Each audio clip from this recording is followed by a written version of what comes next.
يا بابا بقى انا عايز اروح الجنينه بقى، انت كل يوم تقول لي لا. لا انا رايح الشغل يو.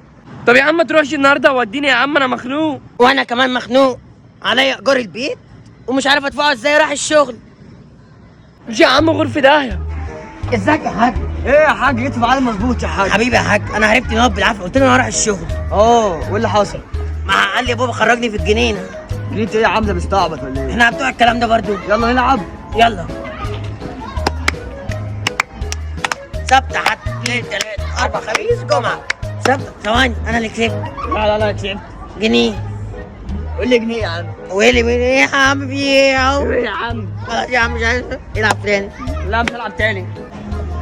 ده في بقى مش هتقوله، انا راح اتمشى. ايه ده ايه ده ايه ده؟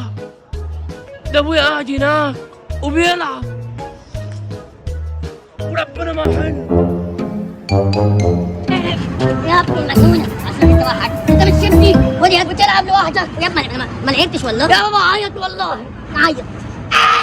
خلاص يا هتفضحنا، انا مش همشي من هنا. مالكيش دعوه انت لو سمحتي. خش جوه خش جوه. بصي بقى يا بابا، بتكلم ايه يا بابا؟ كلمني يا بابا. يا حبيبي انا عايز اركب النطاطه. تعالى نطاطه. ماشي يا بابا. بص زي ما انت واقف كده على كاس اهو اهو اقعد على رجلك اهو يا بابا. بس غمض عينيك. 1 2 3 ايوه 4 5 6 يا بابا. وربنا ما هسيبه، بيضحك على ولاد الجنينه ويوقعني. ايه يا اما؟ ابوه ما يخشش البيت النهارده. ليه يا بابا؟ ما يخشش البيت. يعمل ايه؟ والله لو دخل البيت لموته. خلاص عم ان شاء الله امه ما دخل، انا اصلا ما بطيقهوش. انا عارف انت مسيطره. ما انا عارف مسيطره. سلام يا مسيطره. سلام يا حبيبي. خد يلا.